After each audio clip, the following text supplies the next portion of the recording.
I'm just going to check this mic. Can everybody hear me okay? Wonderful.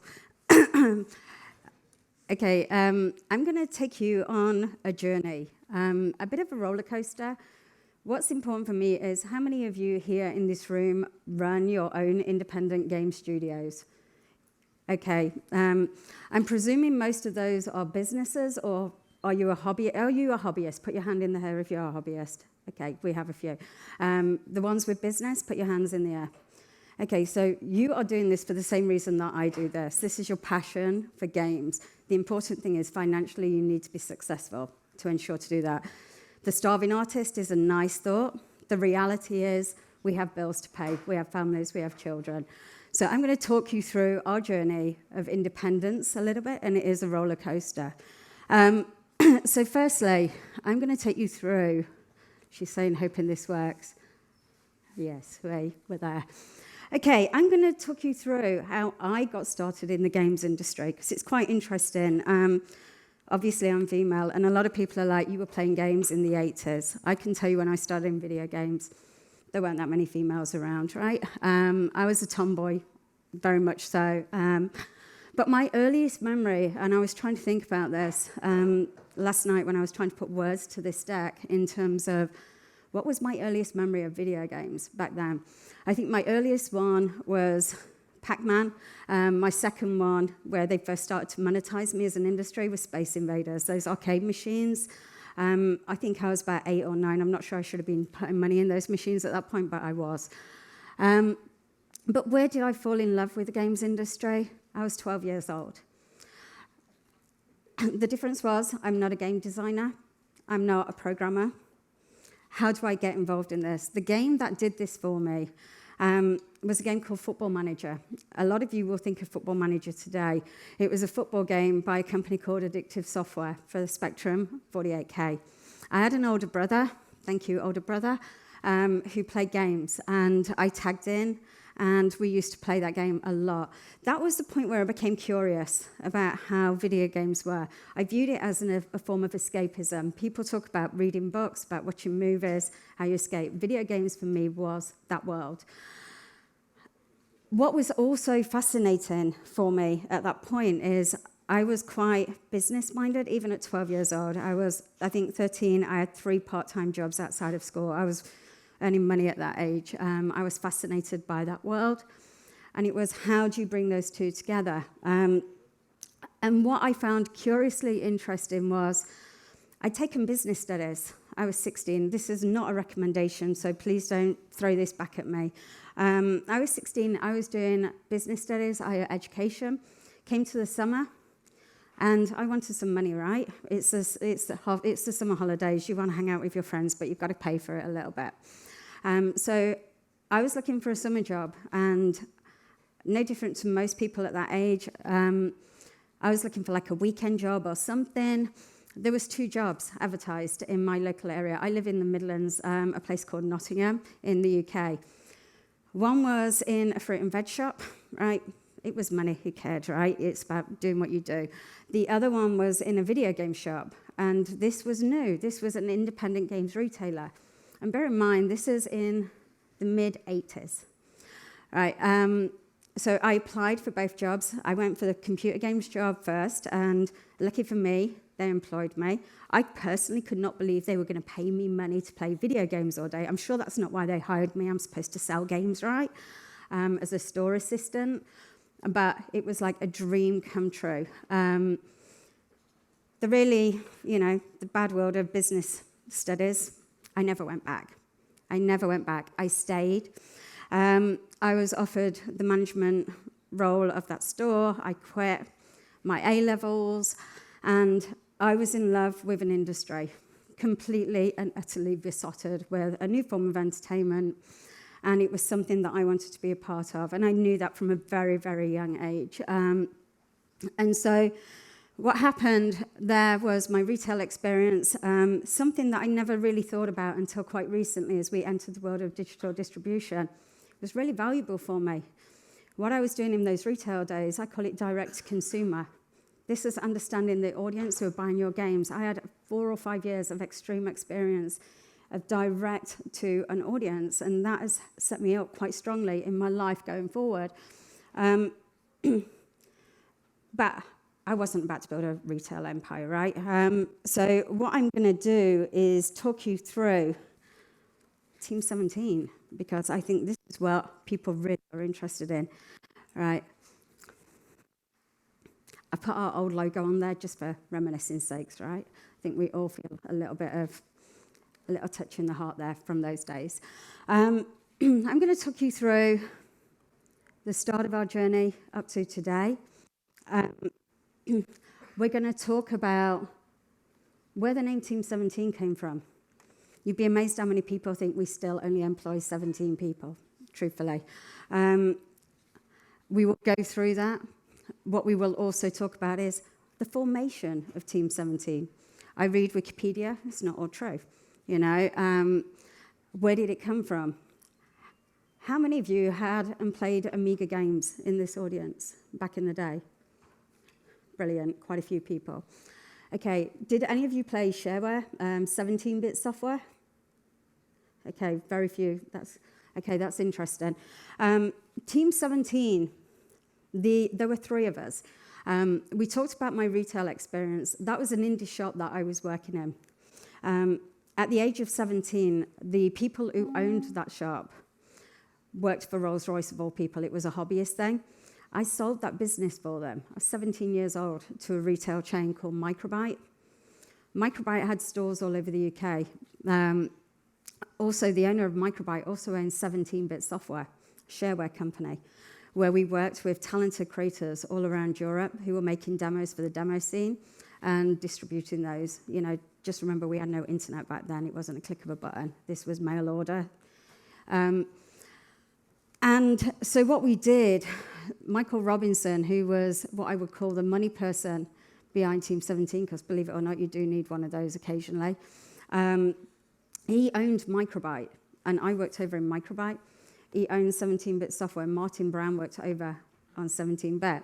He approached both of us with an idea, which was to form a games publisher. And it was bringing the skill set from 17-bit software and bringing the retail experience. Because we own the retail chain, it reduced the risk of bringing our products to market, a little bit like having your own app store on a smaller scale. And this was around 1989, to give you an idea. And so what we did was we brought the talent together. And this is where I find it quite interesting, our mindset. Our mindset at that time, multiple hats, right? You're running independent businesses. How many of you are the CEO, the programmer?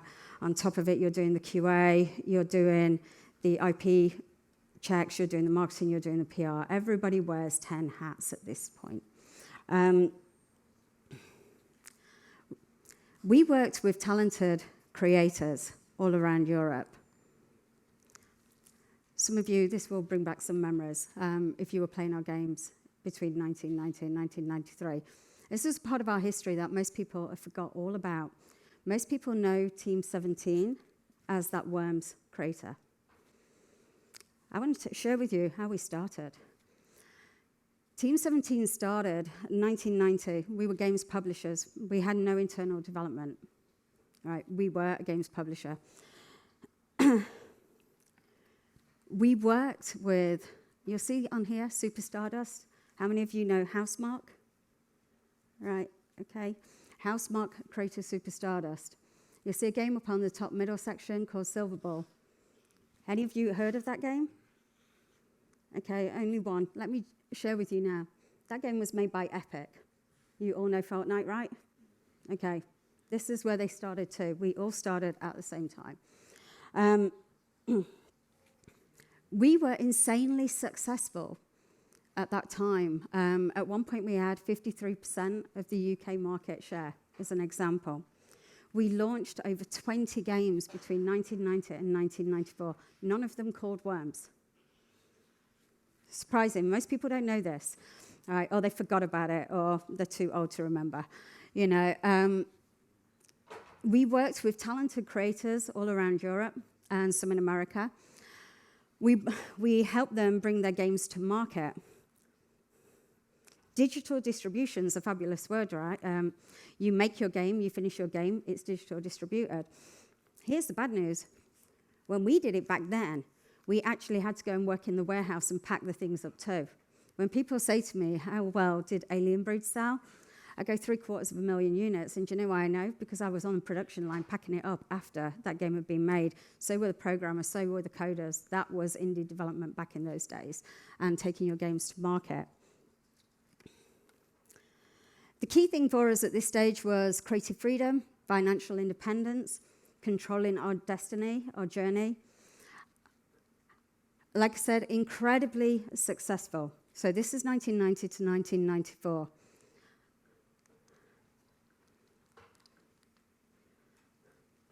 Okay, when did this baby land? Let's give you a bit of a plotter's history about Worms.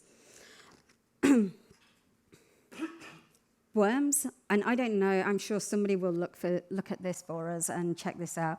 I don't know whether Worms was one of the very first indie AAA games that was created. Worms started life, believe it or not, on a calculator. Most people don't know this. Andy, the guy who had the idea behind this game, he was about 17 at the time. He was doing his studies in college.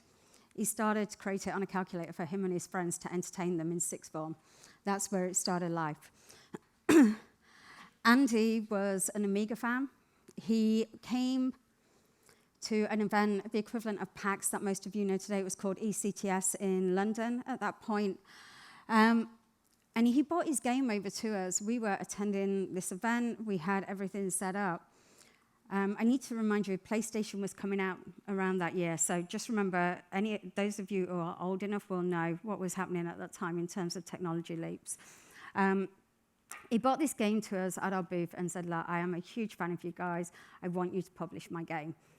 He put this game on, we looked, and you're looking at a game first impressions. It was like, what on earth are we looking at here?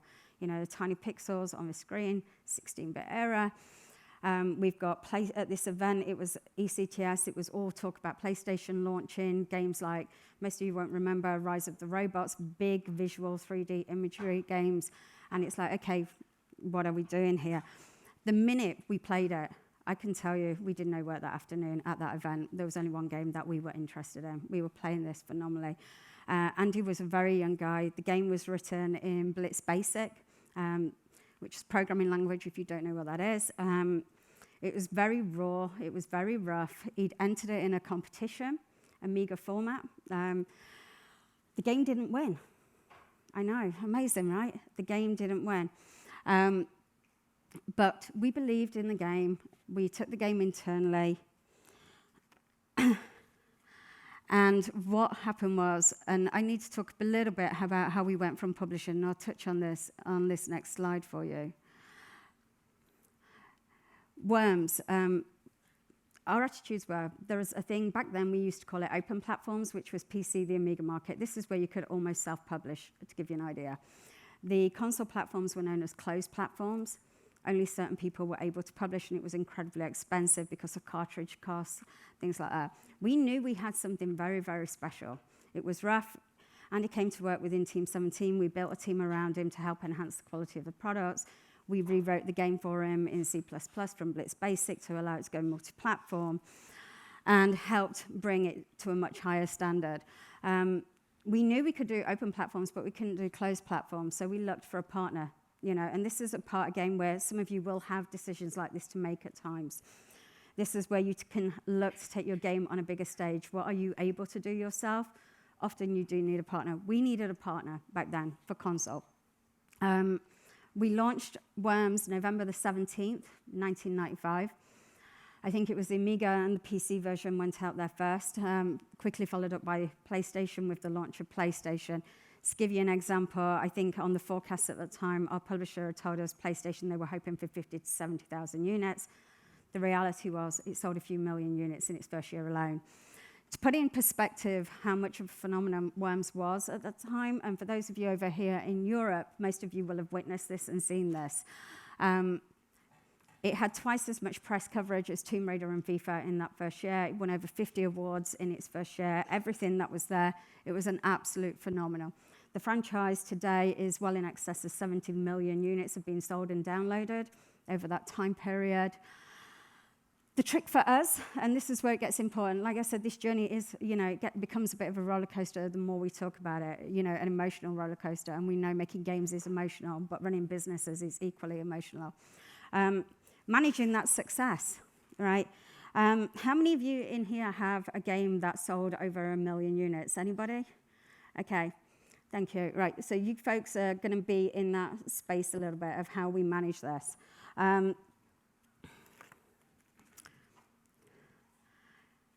We changed, and I'm going to go into detail, way into detail about how we manage success. But what was happening was the first couple of years, absolutely amazing, wonderful experience, awards galore.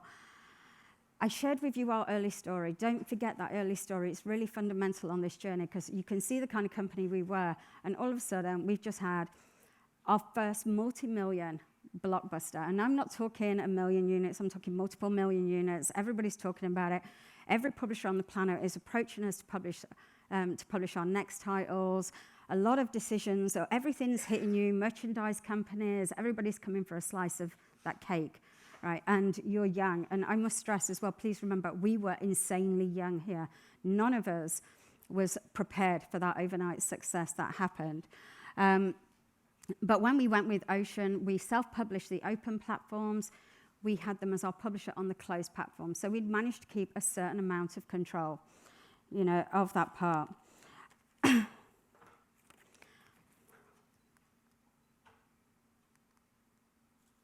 There's my roller coaster, right? The header on this was Worms and Roller Coasters. I was hoping people didn't think we were going to make a roller coaster Worms game, because we're genuinely not, I can tell you.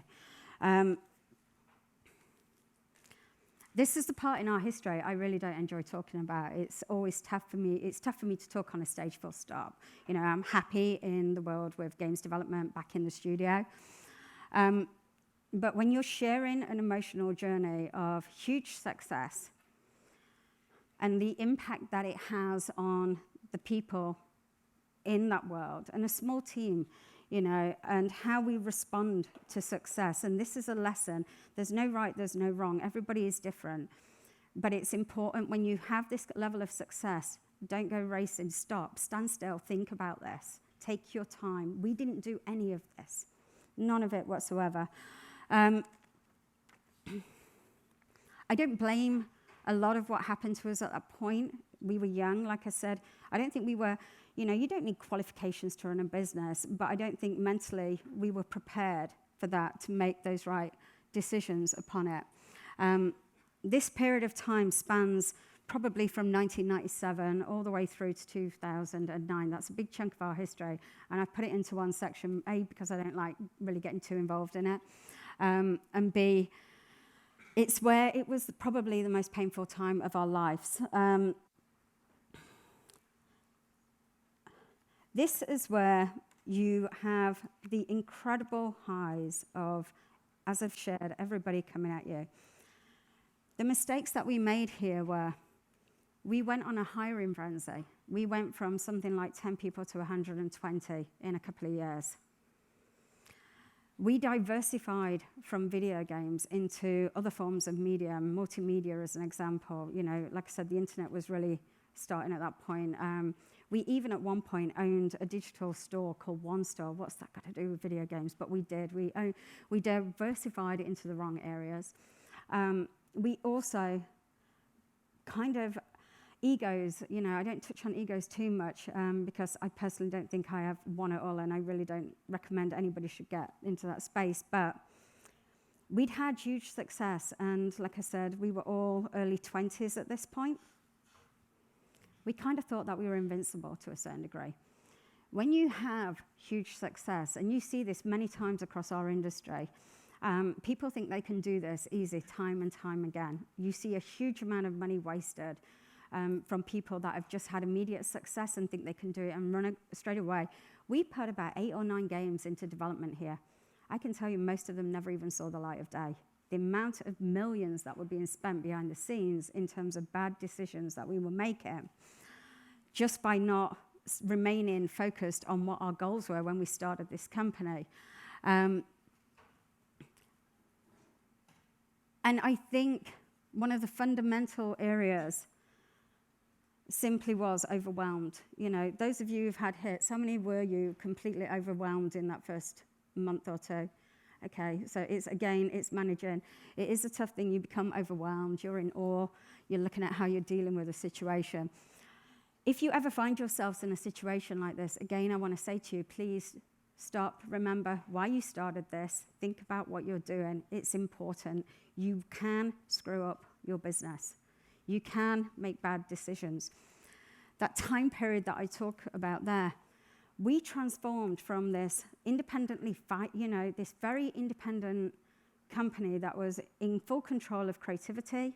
We were financially stable, a huge success, and trying to continue to do that success, we lost financial independence.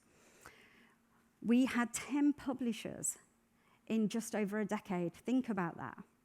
10 publishers. I wrote them down this morning, and it just reminded me of one of the successes that when you're building a business and you want to become sustainable, one of the key things of that is consistency, not only as a manager and the way you manage your people and the way you run your business, but everything. Consistency is fundamental to your company.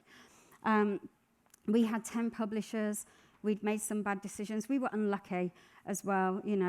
Truthfully, at one point, my first publisher that I worked with was Ocean. Infogrames acquired them. Microprose were my publisher on Worms 2. At one point, Infogrames tried to acquire them. It ended up with Hasbro, who acquired them. And then Hasbro were acquired by Infogrames. We then went to work with Virgin. They were acquired by Titus. We went with Ubisoft, who were fabulous. We went with Sega, who was amazing too. We worked with Acclaim. They went bankrupt. We worked with Codemasters, who were having their own difficulties at one point. We were quite consistent with THQ for a couple of years. That was great. They got themselves into trouble, and we were kind of there going, when you think you're making the right decision on your publishing partner and then finding out, they're going bankrupt, we lost millions, in unpaid money as well. Think about this stuff. And I kind of feel like I'm being all doomy and gloomy, and there was positive. So I'm going to run you through. Had to do one, right? Because it was painful. It was a painful time. We talked about that financial independence. Seriously, we nearly lost our IP. We nearly went bankrupt a few times during that period. This is what can happen. It's public out there. I think I did an interview a few years ago about how we nearly lost our IP. Again, that losing financial independence, becoming a complete developer. Milestone-driven. We have publishers that try to wrongfully terminate contracts, to get out of contracts. Our egos, we were getting better in the early 2000s, but still in the mid-late 90s, when most people, you folks out there, were looking at Team 17 and talking about the wonders of Worms Armageddon. How many of you played Worms Armageddon? Right, most of you, good. You were seeing a wonderful game that was being created behind the scenes. We were having a horrible time. We had to run redundancies at the late 90s and many other areas. We touched on the right decisions. I really want this to be a lesson. When I do talks, I have to be honest, it's hard for me doing these talks. This is to learn. We all need to learn from this. On the positive side, let's talk about some of these positives, right?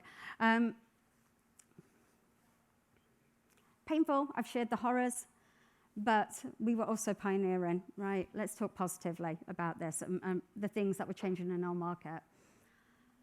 Digital distribution. Everybody talks about digital distribution. Most of you probably, your first games, I'm guessing, were digital distributed via Steam or itch.io, right, for most people? Yeah. Okay. I can tell you our first PC download game was in 2000, right? Way before that time.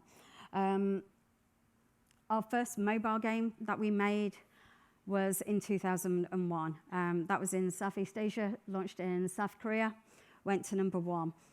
We were ahead of the trends. So despite all the things that were happening, we were doing some very good stuff. And this is all about lessons that we were learning on our journey. Adopting new technology. Most people don't realize Team 17 were the folks that actually made Lemmings with Sony. on PlayStation 3 as one of the first Western downloaded games. Worms on Xbox Live Arcade, I can tell you, March 7th, 2007. That's when it launched. It was one of the first proper video games that was a downloadable game on Xbox Live. We were at the forefront of that era. Valve, obviously we've known a long time. We launched on Steam in mid-2000s too. So the important thing is all those negatives are lessons to learn. You can't blame yourself. When you make a mistake, don't beat yourself up, right? Pick yourself up, look forward, look for the lessons that you're learning from that, and make sure you don't do it again. That's really important, right? Do not do it again. So it was all learnings for the future.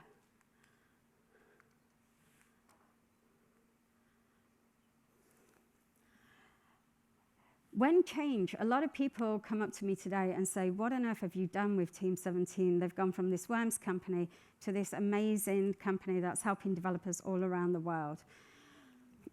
I always say to people, you know, something usually fundamentally happens in your life to make major change, right? We all know this. 2009 was a real important year for me. My son had been born that year. And when my daughter was born, believe it or not, my daughter, I took 2 weeks maternity leave because Worms was launching, right? I didn't get to be a mum as much as what I wanted. So in 2009, I decided to take a bigger chunk of time off. Team 17 had become a yo-yo studio. You might not have heard that. When I talk about a yo-yo studio, I'm talking about companies that are funded on milestones, right, in particular. A game can take you 2 years, maybe even longer. I'm not talking AAA here. I'm talking any type of game, you know, from the smallest to the largest. And when you're funded on milestones, the day your game goes on sale, a big chunk of that is recoupable immediately. The reality is you've got payroll to make when your game ships, right, and for those future months coming. How are you going to make it, right, because you're still paying back all those advances that you've had. So what you tend to have as a business, you have a great year, and then you'll have a bad year, and then the cycle starts again. So I refer to it as a yo-yo publisher, yo-yo developer. It's a part of our industry I really don't like. I think we have to get better at how we manage that and how we nurture creative talent. And with what was happening with my son, I'd taken time out. I got a phone call asking me to come back into the studio quite quickly because they were having problems financially. And I went back, and it was really at that point where I love Team 17. I don't just love the games industry, I love Team 17. I was, you know, being part of that, the responsibility and loyalty that you give to a company, and at that point I was a minority shareholder, right? We have to remember that. I oversaw just the commercial aspects in terms of revenue from our titles. That was the point, 2009, where I was, what am I doing? I genuinely didn't want to be part of that company. It either had to radically change or I was going to leave. I had no idea what I was going to do. I've shared with you, I started at 17. I had one interview for a video game shop. I've only ever had one interview for a job in my entire life. You know, I've been with that company forever. But something had to change. The other two founders, one of them wanted to retire, one of them wanted to go off and do his own thing in mobile free-to-play.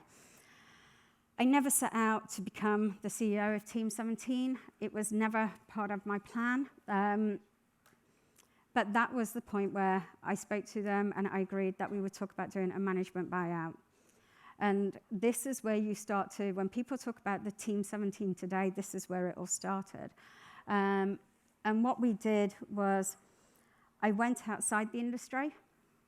I recruited an operations and finance director. A lot of people advised me to go within the industry. A lot of you will have decisions like this to make as your business grows too. The reason I went outside the industry is I needed somebody operational and budgetary to help me turn this company around. We had to transform a company completely from a company that was making a profit one year and a loss one year to becoming a sustainable business. And when you talk about sustainability, and I talk about this a lot, it's very difficult to achieve. And so what we looked to do, we changed the company. We didn't just change it from the bottom up, we changed it from the top. when people talk about change in a company and transforming a company, we all see what happens across industries, not just the games industry, many industries. You'll see people getting made redundant lower down the chains. Seriously, most of the time it needs doing at the top, right? When you run and lead a company, you take responsibility for that company and for every person that works for you. You have a duty to those people. Let me just, sorry. So here was the thing. I'd recruited from outside the industry. I was going to start to do a management buyout. But truthfully, what I was really going to do, I wanted to put the team back in Team 17. We were a company that was called Team 17, but we weren't working as a team. We were in a huge building because part of that early success, we did all the crazy things. We bought the fancy office. At one point, we had one of the most expensive car parks I've ever seen in my life. You know, just silly, frivolous things that weren't really important. Here was the chance to put the team back into Team 17. And this is where we started to change it. We did the management buyout. We had tough decisions. Remember, we did a round of redundancies right at the start of this. These were people who were my friends. These were people that I'd been on a journey with for 21 years. You know, having to see your friends leave because the company's being mismanaged was difficult. But we had to be strong, we had to be brave, and we had to look to the future, and you have to build for this. So this was how we transformed and changed everything that we did. We turned the company around. It took us a couple of years, where they had, and within about 2 years, they were back-to-back sustainability, back-to-back growth. It was on the right plan, and we had a good roadmap in terms of a studio going forward. So it was all becoming quite positive in terms of that space. I think a lot of the lessons that I've talked about from the 90s into the 2000s and the mistakes that we were making, we were bringing over to it. At one point, we turned the company around and it was like, what are we going to do next with the company? We'd had a few approaches from people who wanted to acquire. The first 21 years of Team 17, it wasn't my company. I was a minority shareholder. I just, for the first time in my life, got independence, and I was the decision maker of that. You know, people talk about collective and committee decisions. It works for some people, it really does. But believe me, you know, somebody has to be brave sometimes to call the shots in a business as it's growing and when you're radically changing. All those lessons were brought forward. One of the key things that I brought forward into what we were doing was my unhappiness of the way that we'd worked. And you know, I'm not going to blame publishers because it's wrong of me to blame it. But a publisher's job back then was to fund a game, to launch a game. It's not their responsibility for your business, right? That absolutely wasn't. But I kind of looked at the way publishers worked with games developers and the way it worked. And it was then that I started to think about how and what kind of company and what type of publisher was missing from our industry and what would have prevented us having all those problems that we'd had. And it was at this point where we wanted to really, you know, I talk about, there, it says it all, a business with heart and creativity. We have a heart, right? We love working in the games industry. I say the games industry is not an industry and a business. I feel at home. It's my home. I feel safe. I feel comfortable in this world, in this industry. So we wanted to build a company that had a heart, that had creativity, that was working together. It was going to be a games publisher was the word that was used at the start. But it was going to be built by games creators for games creators. Really important. People who understood what we were going to be facing, what games creators face every day. You know the difficult decisions that you make as a games creator. You know, people that understood and feel and live that journey, but also spot your problems before you spot your problems. Really, really, really important. Being collaborative, no egos. You know, that early success we had in the 90s, every game going to number 1 or number 2, those 20 games prior to Worms. Then Worms, we had egos. You know, we were a little bit like rock stars. But more important, people. Team 17 is a complete people's business. The people that work at Team 17 are the most important part of our business. That's it, simple. Everything starts with people. So this is a belief in people power, working together and taking it and going on a journey together. So what we did, first time I've shared this, this was a little bit of the vision when we started out. And I've managed to put things to it now in terms of, I wanted to build a new type of games publisher that was going to give back, that was going to care not just about your game, but care about where you're going to be in 5 years' time, helping you achieve sustainability, helping you build franchises, making sure you stay independent, making sure you retain your IP, helping you build value in those brands is super important. But you're indies, right? We are too. You have limited resources. So we were going to do this with a difference. We were going to go back to exactly what we were doing in the 90s. But we were going to open up our entire development resources to our partners. And I mean our entire development resources, our programmers, our artists, our designers, our audio team, all of it.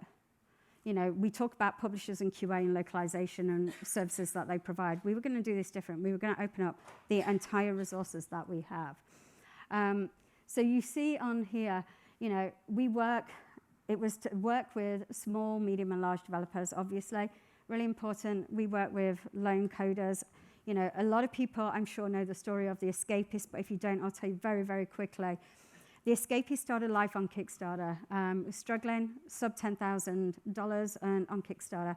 Chris, who's the creator, he wasn't a professional games maker. You know, he was a hobbyist to a certain degree. Chris was working on a building site. He put roof tiles on a building site. That's what the creator of The Escapist was doing when he was making that game. He'd written the game in Fusion. I don't know, does any of you know Fusion? I'm hoping a few do. Brilliant. I had to Google it when I came across it the first time. He'd written the game in Fusion, which was not portable. We put a team around Chris. We enhanced the production qualities of it. We created his game logo for him. We took the visual art style up another notch with our artists.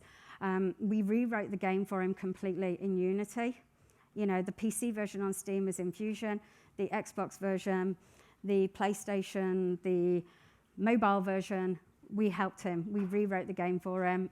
We put lead designers alongside him to help him figure out. My favorite quote with Chris at the time was, okay, you have a game called The Escapist. Can you tell me how you escape, when he was showing me? And he went, I've not figured that out yet. And I just went, don't worry about that. We'll help you figure that out. Because the game, we fell in love with the game in its raw state. So this is very different to anything that you'd seen before. You know, so we helped him do that. You know, our internal studio, you know when I say egos, we have no egos. Most of you don't even know we do this stuff. This is the first time we're talking about a lot of this stuff. It's public knowledge. We helped Ukulele with the PlayStation and the Xbox versions. I'm sharing with you what we did with The Escapist. Even Colony last year, Team 17 helped them with the consoles. We took the PC version, rewrote the whole UI, the control systems to allow it to go on consoles. This is not what publishers do. This is why Team 17 aren't just a publisher. This year, I'm trying to think what's public. I don't want to get myself in trouble. We are a public company these days. I have to be careful. My time at Portia, you know, it's a Steam early access game. We're making that game for them on consoles so that they can focus their entire resources on making the best possible game on PC. You know, some people will view and go, surely they're losing a little bit more revenue. Yes, they are, but do you know what? They're not actually losing revenue because the cake is bigger because we're giving them 4 revenue streams here as opposed to the one that they would have had. This is really important to think about. We were going to just open up our entire development resources, but at the same time, I was going to build a complete new type of marketing team and sales team that had never been created before. People talk about the importance of influencers, be it YouTube or Twitch. I think my influencer marketing team, we started to build in 2013, to give you an idea. We were quite well ahead of that. Games like The Escapist, a lot of people will talk about Jacksepticeye and the success that Sean, his name is, had with that, and Dan TDM, and many other streamers. We built that team for it. It's a dynamic internal team that work with our partners to help them on that side. The same with the brand team and other things. Team 17 is incredibly agile, really agile. Overcooked, how many of you know Overcooked?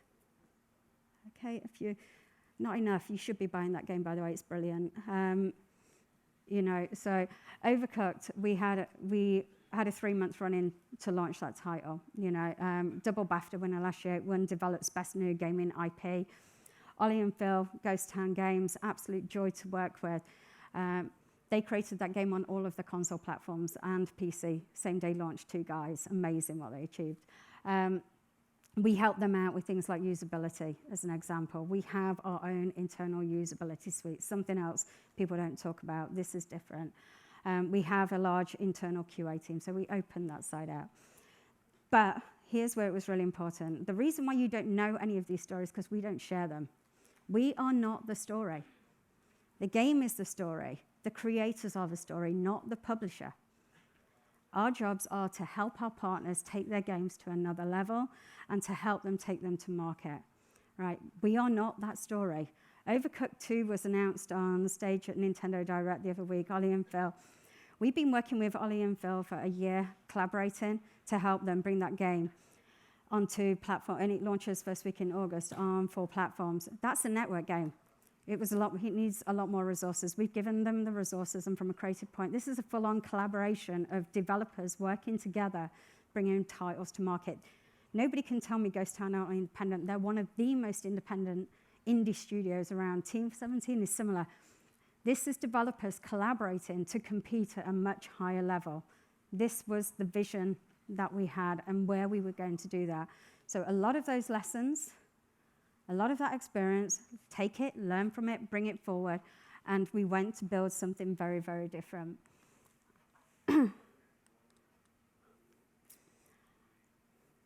I shared at the start, the picture of how Team 17 started, where 20 games, no internal development. I look at where we are today. We're 28 years old this year. Makes me feel old. When I say to people, those of you playing Worms, I hate to tell you, it's 23 years old this year. I'm sure I'm making quite a few of you feel old too. Our journey has been interesting. It's been exciting. Some of those games on there, I would imagine most are now becoming well-known, and the way that we worked. But all of them, the Worms logo's not even on there. How interesting, right? Sorry, it is. It's there at the bottom. I thought we'd left it off. I was going to tell somebody off then. Missing our own off. This is indie developers, and I wouldn't share with you, The Escapist is a UK team, Overcooked is UK, Ukulele is in the UK. My time at Portia is over in China. That's a 52-person team in China that we've been working with. Avon Colony is in North America. Yoku's Island is in Sweden. Genesis Alpha 1 is over in Germany. Raging Justice is in the UK. Worms is Team 17 in the UK. Sheltered is a UK team. Planet Alpha is over in Denmark. This is how games developers are collaborating to enhance products now around the world. They're working together.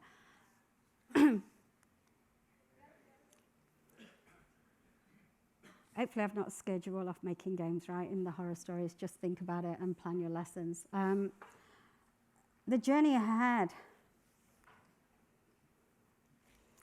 How many of you know that we actually floated on the stock market a month ago?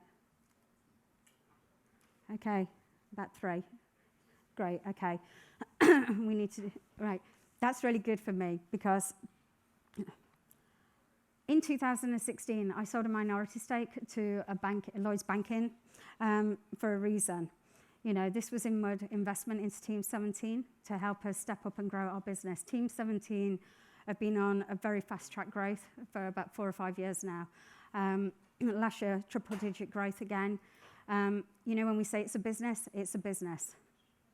We're not just a business. All of those games that you saw on the previous page and their studios are businesses that we're helping to make sustainable and the resources that we needed to build. So we did that a few years ago. Part of it, for me, was to see how comfortable I was in that world of dealing with financial institutions and deciding where our next stage was. It was good. We settled with it quite well. I actually can do board meetings. I didn't think I'd be able to do that 5 years ago. You know, I'm very comfortable in that space now. I'm equally very comfortable talking to investors. So I like to feel that I'm growing as well as our company is growing as an individual. You're getting better. You know, I know it sounds obvious. You're always going to be better tomorrow than you are today because you learn. But that's the reality. I've been getting better too. We took the decision to take the company public last month. I'm still the biggest shareholder. It's my baby. It's always going to be my baby, you know, and it's really important. I got asked, why did we go public? Simple. I said we're a people's business. This gives me the chance to give my people a part of our company, right? So we put schemes in place for our employees, and they're not employees, they're my Teamsters, right? These are my family and my friends. They now are a part of this journey with us. Profile. Team 17 is very well known over here in Europe, less so known in America. Probably not helped because we had a problem getting Worms, even past Sony. I think when we launched, it took us quite a while to actually launch Worms 1 in America. So we were less known, and the Amiga scene wasn't really a thing over there. A lot of those folks see us just as that Worms company still. We're trying to work on that. So profile helped us with our profile. And growth, investment. I have ambitions. I want to grow this company. I want to work with more creators around the world. I want to help more people on their journeys. This allows us to do more of everything that we do. But also it gives us complete creative freedom. It gives us complete independence, financial stability, all of those things because of the business that we've built.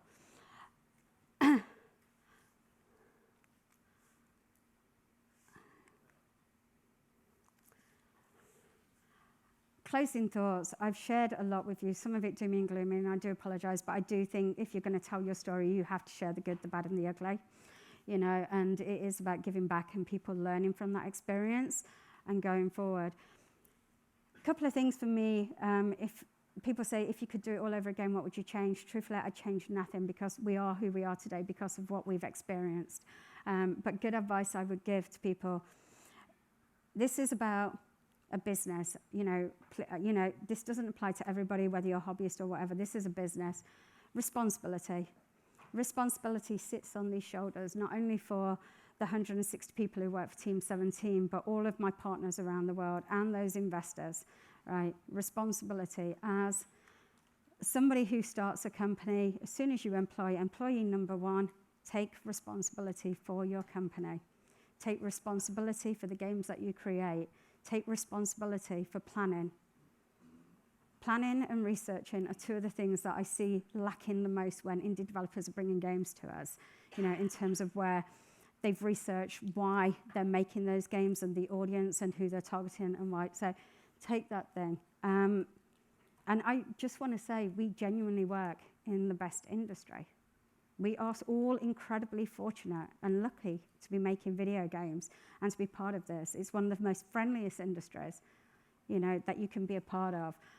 I can't think of, I get to mix in many circles, but this is an industry where you can walk up to a complete stranger and they will tell you about the game that they were making. They will tell you about the highs and the lows of getting there on their journey. You don't find that in other industries, so we should all pat ourselves on the back and be thankful for how lucky we are to be in this industry.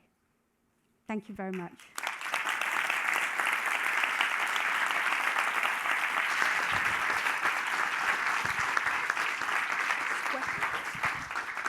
Does anyone have any question for Debbie?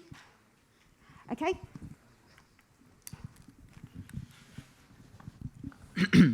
So first, thank you very much for your honesty, for the transparency and talking from the heart. It's clear that you have done it, and it's very inspirational for all of us.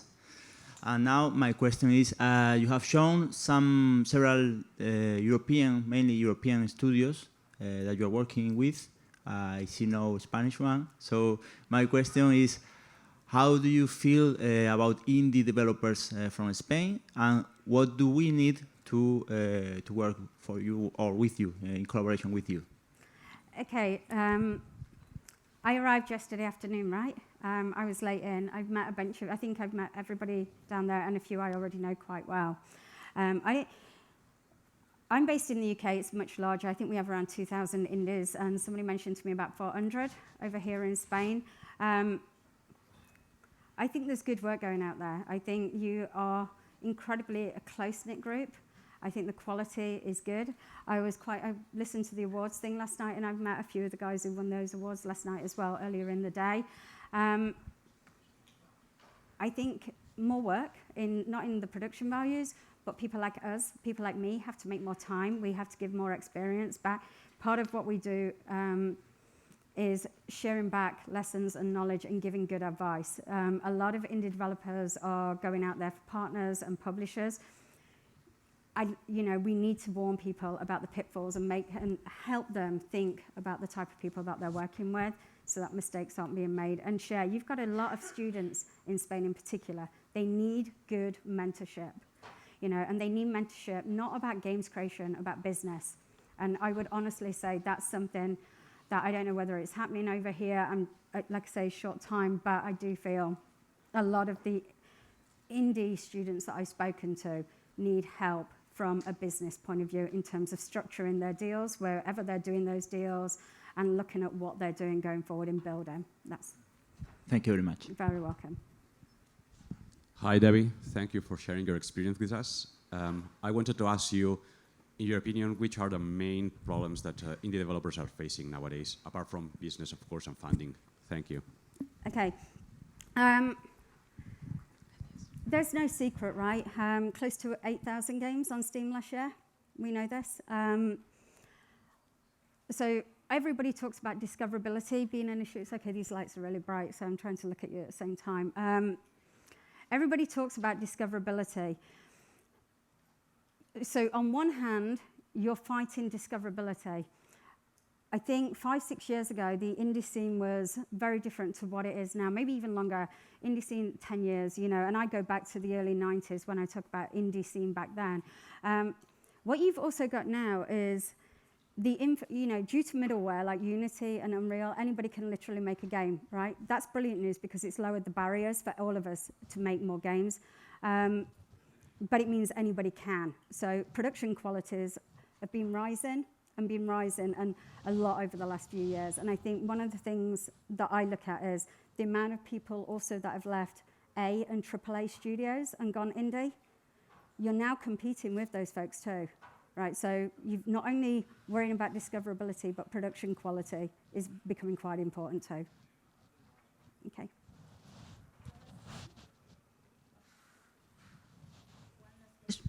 One last question. Anyone? Okay, thank you, Debbie, so much. Thank you.